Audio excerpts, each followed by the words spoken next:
Fin du débat. Fin du débat. C'est toi qui as pris le texte. C'est toi qui as pris Deutéronome. Donc dans Deutéronome là, pardon, excuse-moi, j'ai voulu te... Voilà.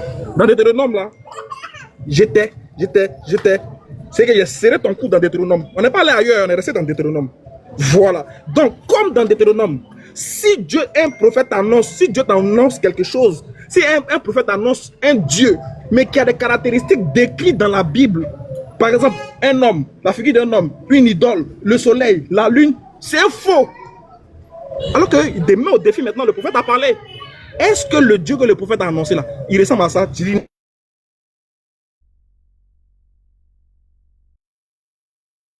le débat est fini, moi j'avance. Alors, on va prendre quelqu'un d'autre. Monsieur Josué.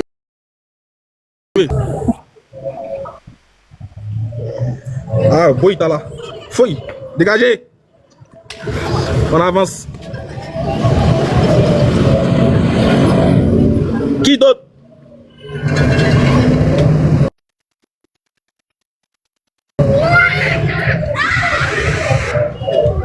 Ah là, le prophète Mohammed était un faux prophète. Lui, il s'appelle comment, les gars? Lui qui a mis un grand, il s'appelle comment? Bonsoir. Son nom. Yves Nia. Bonsoir. Ah, Yves Nia, désolé. Ouais, Yves Nia, on est à toi. Bonsoir. Oui. Tout à l'heure, tu as fait le débat avec Chris Radi, il fallait un peu lui laisser plus de temps, mais je vais un peu me prêter à un jeu. Ismaël Aka, toutes les caractéristiques que tu venais de citer que ton Dieu a, le Dieu du de mon village, il ne peut pas être représenté, il est unique, il est bon, il est juste. Est-ce que ça fait que toi et les gens de mon village, vous servez le même Dieu? Question rapide. Voilà ma question, Ismaël. Est-ce que ça fait que toi et les gens de mon village, vous servez le même Dieu? Il venir, s'il te plaît. Non, je n'ai pas posé la question à vous. J'ai pas posé la question à vous. J'ai posé à Ismaël. T'as venu sur notre palais, t'as venu régler. Moubarak, Yarim. Ibnia, bonsoir. Bonsoir, Baba. Effectivement, tu échanges en ce moment avec Ismaël Aka. Comme tu peux le constater, il est en pause. C'est pour cela qu'on a voulu te prendre pour ne pas te laisser comme ça. Vas-y, Ismaël.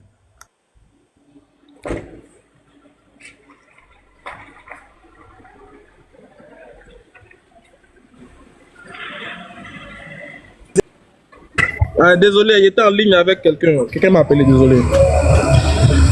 Ou bien on laisse Baba continuer. Allô, vous m'entendez, j'espère? Je pense que j'étais en ligne tout à l'heure là. Oui, on t'entend. Voilà. Donc, Baba, on va te laisser continuer ton exposé s'il y a des gens qui veulent te poser des questions. Ou bien, doyen électron Nino. Oui, ok, je vais lui répondre en quelques mots. Merci, je vais lui répondre en quelques mots. Attends, je n'ai pas entendu ce qu'il disait. Oui, nous on a entendu. Je résume. Est-ce que je peux donc poser ma question pour qu'il réponde? Oui, si tu as bien écouté, de la même manière, tu es venu à la suite de Chris Raj, alors que c'est lui qui faisait face à Chris Raj. Pas qu'il me cède, mais il se retire momentanément à l'effet de ne pas nous faire passer pour un panthère sur son panel. Mais, s'il te plaît, la question que tu poses, pour ne pas dire la réponse que tu apportes face à sa démonstration, montre encore une fois que tu n'as rien compris, montre encore une fois que tu n'as absolument rien compris et montre encore une fois que tu n'as rien compris. Chris Raj, moi je l'ai suivi. Il a été rapporté à Ismaël Aka que tu dis dans ton live et tu te promènes avec ça comme quoi nous, notre bien-aimé prophète Muhammad sallallahu alayhi wa sallam, serait, pas que est, mais serait un faux prophète.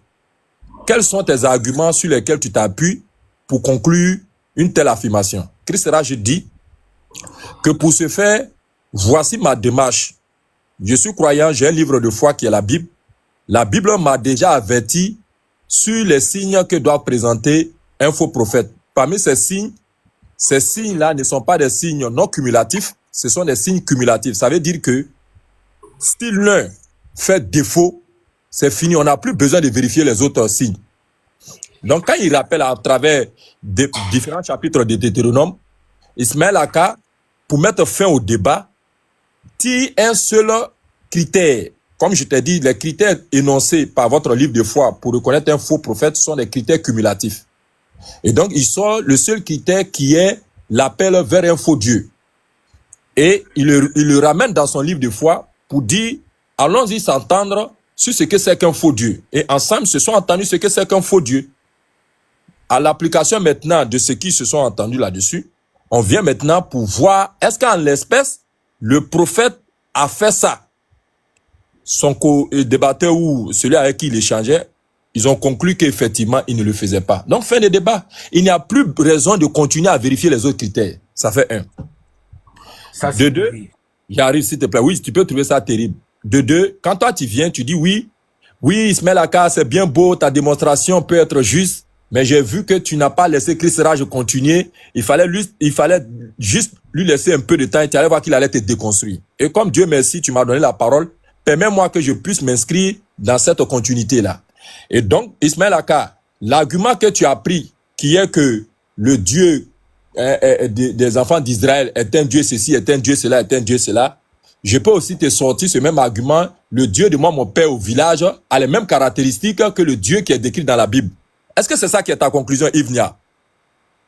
Pas ma conclusion, c'est ça qui est déjà ma question que je lui pose. Oui, mais la conclusion sur ce point-là, est-ce que c'est ce que tu tentes de nous faire comprendre? Comme quoi, le Dieu des enfants d'Israël a les mêmes caractéristiques que le Dieu de toi, ton père, qui n'est pas le Dieu des enfants d'Israël. Oui, c'est ce que je vais arriver. Très bien. Est-ce que le Dieu des enfants d'Israël est un Dieu qui ne mange pas? Baba, ne me pose pas à moi une question. Non, attends, je n'aime pas, je dis toujours, je n'aime pas cette manière. J'ai fait un pardon, Eric Christland, Yves Nia, il faut écouter notre manière de procéder ici pour qu'on puisse avancer. Déjà, je tiens à faire une parenthèse. Ce n'est pas moi qui ai donné mon critère. C'est Chris Rad qui a donné le critère de Deutéronome 18. C'est pas moi qui ai donné Deutéronome, c'est Chris Rad qui a donné. C'est sur le critère de Chris Rad qu'on est parti. C'est pas sur mon critère. Chris Rad a pris Deutéronome 18 pour dire que même si le prophète il nous annonce des choses, mais est-ce que ça se réalise? Mais qui vous invite à aller adorer d'autres dieux, celui-là est un faux. C'est Chris Rad qui a pris son principe. Moi, il n'a donné aucun principe. Donc, je suis allé sur la base de son principe. Pour dire, sur base de ton principe là, le débat est clos parce que le prophète, il était un vrai prophète. C'est sorti de sa bouche, c'est pas moi. Maintenant, si tu veux aborder un deuxième thème, ou bien un deuxième critère, allons-y. Maintenant, il faut aller dans la procédure de Baba. Écoute ce que Baba dit, réponds à ces questions, puis on évolue. Ne venez pas faire comment on appelle ça, des pleurs inutiles. On évolue. Toi aussi, tu peux utiliser des questionnaires pour Baba aussi, dans le sens de continuer ton argumentaire. On peut aller. Léon, c'est bon arrivée. Salam alaikum, mon frère. Comme les frères, vous allez bien? Baba, Chris Radje même en bas, tu pouvais continuer avec lui. C'est pas comme ça. Est-ce que tu conclus? C'est ça qui est moi ma préoccupation. Est-ce que tu es en train de nous faire comprendre ici que le Dieu des enfants d'Israël a les mêmes caractéristiques que le Dieu de toi, ton père? Oui. C'est tout. Donc, le Dieu des enfants d'Israël, est-ce qu'il est omniscient? Est-ce qu'il mange? Est-ce qu'il dort? Il parle bien des enfants d'Israël. Hein. Je ne parle pas de Jésus. Oui, il ne mange pas, il ne dort pas. Est-ce qu'il est créateur? Oui, il est créateur.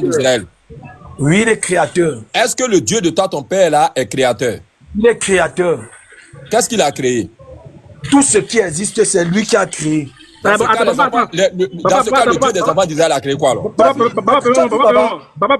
Est-ce que c'est... Écoute-moi. Vas-y, Ismaël. Je vais vous soigner aujourd'hui. Je vais continuer avec la même lignée de Baba. Le Dieu de ton papa là. Le Dieu de ton papa là. Est-ce que c'est un homme? Un homme. Est-ce qu'il est devenu homme, le Dieu de ton papa là? Le Dieu de mon papa, à lui, à eux, il n'est pas devenu homme. Très bien. Est-ce que le Dieu de ton papa là, il est mort sur la croix? Est-ce que... Ismaël Aka. Je te blesse. Réponds. Ismaël Aka. Réponds. Réponds. Attends, toi tu as parlé de Israël. Tu es dans Israël, non? Oui, le Dieu de mon papa n'est pas mort sur la croix. Il n'est pas mort sur la croix. Voilà, donc le Dieu de ton papa n'est pas mort sur la croix. On est d'accord? Oui. Il n'est pas mort sur la croix. Très bien. Le Dieu de ton papa, c'est pas un homme. C'est ça, non? Oui, c'est pas un homme. Le Dieu de mon papa, c'est pas un homme. Il n'est pas devenu homme. Il n'est pas devenu homme. Il n'est pas né de Marie. Oui, il n'est pas né de Marie. Est-ce que c'est le même Dieu que les enfants d'Israël? C'est le même. Regarde ce que va te répondre. Hein. C'est le même Dieu que les enfants d'Israël qui sont dans l'erreur. C'est bon. Si c'est le même Dieu que les enfants d'Israël, est-ce que toi tu adores le même Dieu que les enfants d'Israël? Suis bien comment je t'ai répondu. Réponds. Oh mon Dieu. Vous voulez avoir raison, mais vous ne voulez pas comprendre. Réponds. C'est le même Dieu. Oh mon Dieu. Ce Dieu qui J'ai n'est dit pas que devenu... votre débat que vous faites, vous ne voulez pas qu'on réponde là. C'est vrai, vous connaissez la chicotte. Tais-toi, écoute. Vous connaissez la chicotte qui va venir derrière. Écoute. Le Dieu des enfants d'Israël, qui n'est pas devenu homme. Pardon, le Dieu de ton papa, il n'est pas devenu homme. Il n'est pas né de Marie. Il n'est pas mort à la croix pour vos péchés. Est-ce que c'est le même Dieu des enfants d'Israël? Tu dis oui. Est-ce que c'est le même Dieu que toi tu adores? Suis bien. J'ai dit, c'est le même Dieu des enfants d'Israël qui sont dans l'erreur. Puisque toi, tu n'as pas l'habitude, puisque tu n'es pas exercé à comprendre. Il dit quoi? Pour dire, Il dit quoi? suis bien, je reprends. C'est le même Dieu des enfants d'Israël qui n'ont pas accepté Christ comme sauveur pour mieux te faire comprendre. Pour mieux te faire comprendre. Oh, tu la fermes. Dans Deutéronome là-bas, on dit... Je dis... Attends. Le Dieu des enfants d'Israël et le Dieu de ton papa là, c'est pas le vrai Dieu. Je dis le Dieu d'Israël et le Dieu de mon papa comme ton Dieu que tu viens d'affirmer. C'est le même Dieu. Il faut écouter. Le Dieu des enfants d'Israël, est-ce que c'est le vrai Dieu? Le Dieu d'Israël, le Dieu des enfants, le Dieu d'Israël, le Dieu de mon père comme ton Dieu, c'est le même Dieu. C'est pas ma question. Le Dieu des enfants d'Israël, est-ce que c'est le vrai Dieu? Oui, c'est le vrai Dieu. L'authentique. C'est l'authentique. Est-ce que le Dieu de ton papa, c'est l'authentique? Oui, c'est l'authentique. Est-ce que le Dieu de ton papa est devenu un homme? Incroyable. Réponds. Attends. Le Dieu de mon papa n'est pas devenu un homme. Où est le problème? Très bien. Doucement, tu vas voir. Est-ce que le Dieu de ton papa est mort à la croix? Le Dieu de mon papa n'est pas venu mourir sur la croix. Il ne s'est pas fait homme. Donc, s'il ne s'est pas fait homme, il n'est pas mort sur la croix. D'accord, très bien. Est-ce que le Dieu de ton papa est né de Marie? Je dis le Dieu de mon papa, s'il ne s'est pas déjà fait homme, comment il a fait pour naître de Marie? Très bien. Donc, on est d'accord que le Dieu de ton papa, c'est un vrai Dieu. Il est le même que les enfants d'Israël. Oui. Est-ce que ce même Dieu authentique, qui n'est pas devenu homme là, est-ce que c'est le même Dieu là dont toi tu parles ici? Dont toi tu Ismaël, attends, je vais te dire. Est-ce que tu me laisses 30 secondes? Parce que quand on ne s'explique pas, vous dites que vous avez... Regarde. En fait, 30 si tu réponds à ma question, 30 je te donne 30 secondes. Je ne veux pas aller loin. Je te donne 1 minute si tu réponds à ma question. Oui. Je réponds à ta question. Attends, doucement. Est-ce que le Dieu des enfants d'Israël, c'est le même que ton papa? Je dis oui, le Dieu d'Israël, c'est le même que ce que mes papas disent. Est-ce que c'est le Dieu véritable? Oui, c'est le Dieu véritable parce qu'eux disent qu'il existe un seul Dieu. Très bien. Est-ce que ce Dieu-là, il n'est pas devenu un homme? Ce Dieu-là est devenu un homme, mais mes parents n'ont pas cette connaissance. Descends. Donc pour mes parents, il n'est pas homme. Descends. Menteur. Lâche de bouche. C'est fini, je ne cause plus à lui encore. Je prends quelqu'un d'autre. Il vient de te contrer. Il y a 2 minutes. Si tu réponds, je te donne 1 minute. Il a répondu, il a dit descends. Descends. C'est quelle cacophonie ça là? Il ne sait pas comment ils sont. Hein. En fait, il veut prouver que tellement qu'il veut refuser ce que le prophète a annoncé, il se tire une balle dans le pied. Il dit que le Dieu de son papa là, c'est lui qui est le véritable. Or, le Dieu de son papa n'est pas devenu un homme. Mais c'est le même Dieu que le prophète a annoncé. Si le Dieu de ton papa et le Dieu des enfants d'Israël est le même Dieu que le prophète a annoncé, c'est que ça finit, puisque le Dieu des enfants d'Israël est l'authentique. Il n'est pas devenu un homme, il ne ressemble à rien. Mais c'est le même là que le prophète a annoncé aussi. Pourquoi ils ont coupé le courant dans votre tête ouverte? Oh. Salam alaikum. Salam, tonton. Mais juste un point aussi que j'ai trouvé aussi intéressant dans le point que tu as développé avec lui. Lorsque tu lui as demandé, est-ce que le Dieu de ton papa est le même Dieu que Marie a fait naître là? Il dit, mais comment cela peut être possible alors que mon Dieu, n'étant pas un homme, n'est pas venu de Marie? Je veux dire quoi? Dans leur Bible, ils ont déjà dit que Dieu est déjà venu sur la terre avant sa naissance de Marie. Exactement. Donc, ça veut dire qu'il se contredit encore. Si il a fallu que, comment on appelle ça? Si le fait qu'il soit un homme doit forcément provenir de Marie, quand il venait avant là, qui le mettait au monde pour qu'il vienne? Question, hein? Est-ce que tu suis? Qui le mettait au monde avant? Quand il venait dans le monde là, qui le mettait au monde avant? À un moment donné, il faut qu'on soit sérieux. Il faut que vous puissiez réfléchir. Tout à l'heure, pour chuter sur ça, il veut tirer avec moi quand j'ai dit que est-ce que le Dieu de ton papa est créateur? Il dit oui que le Dieu de son papa est créateur. Il dit dans ce cas, est-ce que le Dieu des enfants d'Israël est créateur? Il dit oui, que lui aussi il est créateur. Et que le Dieu de son papa a tout créé. Donc, il rentre en conflit de création avec le Dieu des enfants d'Israël. Dans ce cas-là, qui a créé quoi ou qui n'a pas créé quoi? Si les deux ont créé sans être les mêmes et sans une fusion. C'est ce que la Bible leur enseigne dans l'histoire de Salomon, lorsque les deux femmes se sont disputées sur l'appartenance de l'enfant. Salomon, pour trancher, un enfant ne peut pas appartenir à deux mères biologiquement parlant. C'est pas possible. Il en est de même pour Dieu en tant que créateur. Si, quand on est Dieu créateur, ce qui veut dire qu'on a tout créé. Si on a tout créé, qu'on a trouvé notre Dieu, c'est que lui aussi il a tout créé. En ce moment-là, qui n'a pas créé quoi? Alors que tous ont tout créé. Quelle cacophonie encore. Quelle cacophonie. Alors, Joseph, salam alaikum. Pardon, désolé de t'avoir pas donné la parole dès le début. Non, mais non. Il vient à toi tout à l'heure, Inch'Allah. Alors, merci beaucoup. On a un autre frère qui est là, lui, il est disciple de Branham. Donc, si vous voulez échanger avec lui, bon, Vas-y, échangez avec lui, moi je vous écoute, moi. Je vous écoute. Ok. Mais vas-y. Bon, salam alaikum. Bon, électron. Oui, alaykoum salam wa rahmatullahi wa barakatuh. Comment allez-vous? Ça va, barakallahu fik. Barakallahu fikum, merci à tous. Barakallahu fikum. Moi, regarde, je vais pas t'emboucaner ton live. Hein. Je viens pour deux choses. La première, elle m'a fait réagir. Voilà, bismillah, ça va pas durer. La première, c'est celle que tu as, l'échange que tu as eu avec Ivnia. J'ai eu cet après-midi. Moi, tu parles à quelqu'un qui a avoué. Cet après-midi, j'ai échangé avec lui et il a avoué qu'il était polythéiste. Donc, moi, une fois que la personne, elle te dit que j'ai la même croyance que ceux des païens de l'Istre, parce que je lui ai donné l'exemple, je lui ai dit, est-ce que les païens, est-ce que Jésus, lorsqu'il a fait tous ces miracles, tout ça, ils ont dit quoi les gens de lui? Ils ont dit que c'était un prophète, un grand prophète, un homme extraordinaire, etc., etc. Je lui ai dit, lorsque Paul fait le miracle devant les païens de l'Istre, qu'est-ce qu'ils ont dit ces gens-là? Ils ont dit, les dieux sous forme humaine sont venus nous visiter. Donc, je lui ai demandé, je lui ai dit, est-ce que ton Dieu est venu sous forme humaine? Il m'a dit oui. J'ai dit, est-ce que les païens de l'Istre, lorsque ils ont vu Paul, ont-ils dit que les dieux sont venus sous forme humaine? Il m'a dit oui. J'ai dit, alors à ce moment-là, dis-moi, est-ce que tu as la même croyance qu'eux? Au début, il m'a dit non. Ben alors, Youssef l'a fait monter pour s'expliquer. Il a essayé de marmailler à droite, à gauche, pour qu'à la fin, ils nous disent, oui, effectivement, on a la même croyance que les païens de l'Istre. Pourquoi tu t'embêtes? Pourquoi vous vous embêtez avec un gars pareil? Sérieux. Pourquoi? Le gars, il peut dire que son Dieu, c'est un arbre. Il peut dire que son Dieu, c'est une voiture. Il peut dire que son Dieu, c'est une chèvre. Ah, les gars, terminez avec ce genre d'énergumène. Deuxièmement, je vais mettre vite fait ma cam, s'il vous plaît, pour ça. Parce que ça, c'est un rapport très intéressant. Voilà, la Sadaqa Jariya. Voilà, j'ai une cagnotte.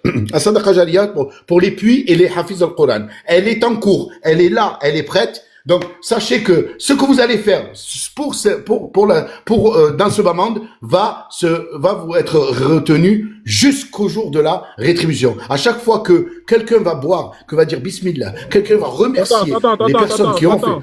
Prenez votre temps. Oui. Expliquer, parler calmement, c'est important. D'accord, ok. Voilà, okay. Ça marche. Merci, barakallahu fik. Donc voilà, cette cagnotte, elle est en cours. C'est pour ce qu'on appelle la Sadaqa Jariya. Qu'est-ce que la Sadaqa Jariya? C'est un bienfait que Allah nous a permis d'avoir dans ce bas monde. Même si nous quittons ce bas monde, ces hasanat vous seront comptés jusqu'au jour de la résurrection, jusqu'au jour du jugement. D'accord? Voilà. La Sadaqa Jariya, elle est faite de plusieurs manières. Et moi, j'ai choisi le puits. Nous, l'important, c'est de récolter les fonds et donner aux associations telles que, moi, personnellement, la DDR. Voilà. Les fonds que je vais récolter seront transmis à Oustaz Diané, qui est la DDR, qui s'occupe, eux aussi, de leur côté, à aller apporter l'eau vive dans des villages qui sont reculés. On ne parle pas que de musulmans, on parle des habitants d'un village reculé. Pourquoi j'ai choisi le puits? Parce que souvent dans les villages reculés, on trouve des kémites. On trouve des gens qui n'ont pas la parole d'Allah.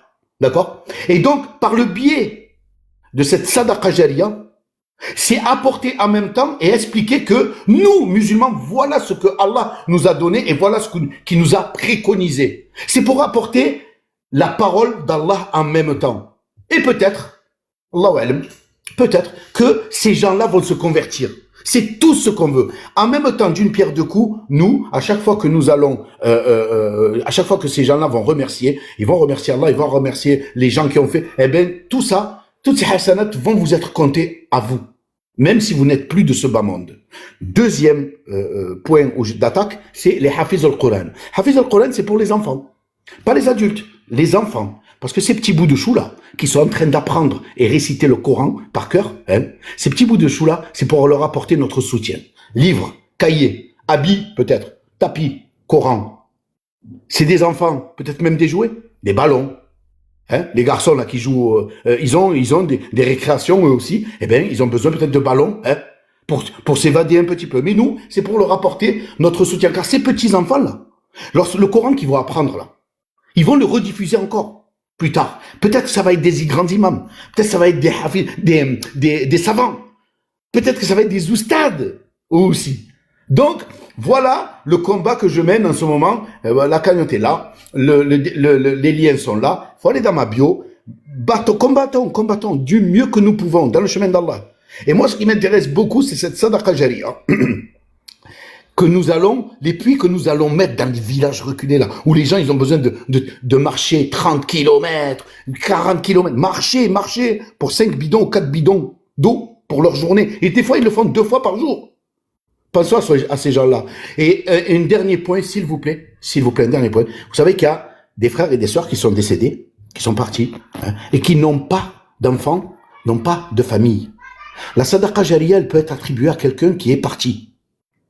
À ton père, par exemple, à ta maman. Moi, mes parents sont partis, je sais que je vais, dans ma niya, du plus profond de mon intention, elle va être pour eux. Elle va être pour eux. Il y a des parents qui sont partis, ils n'ont ni enfants, ni tante, ni famille, ni rien du tout. Il y a personne qui va faire ça pour eux. Donc, si quelqu'un a 1 euro, 2 euros, 50 centimes, 10 centimes à mettre là-bas dedans, des fois, si tu le fais 2 fois, 3 fois, 4 fois, si une fois tu pouvais penser à ces gens-là qui n'ont pas, musulmans, hein, des frères, qui n'ont pas autour d'eux des personnes pour faire cet acte-là, pour leur permettre d'avoir un peu plus de hasanat là-bas, qu'elles soient acceptées. Allahu alam d'Allah. Barakallahu fikum, merci beaucoup et à tout de suite. Hein. Bismillah. Shukran. Qu'Allah vous récompense tous. Merci beaucoup, Oustaz. Merci, barakallahu fik. Alors, allez-y sur sa page, sur son compte, vous cliquez, vous allez voir la bio là-bas, et puis vous allez participer, Inch'Allah. Alors, on reprend les débats. Il y a qui se présente? Qui veut prouver que le prophète est faux? C'est que vous bavardez beaucoup derrière vos téléphones. Moi j'ai une question, Oustaz, avant ça, j'ai une question, vu que l'on a répondu à ça au début. Moi, j'ai une question, moi. Vas-y. Sam, avant d'arriver à mon point déterminant, est-ce que tu peux nous expliquer ce qu'est l'Antiquité, s'il te plaît? Oh, Nino. On demande à Sam de nous expliquer l'Antiquité, c'est ça? Oui, c'est ça. D'accord. Mais Nino, t'aurais dû poser la question lorsqu'il est là. Là, il est en pause, il va chercher, frère.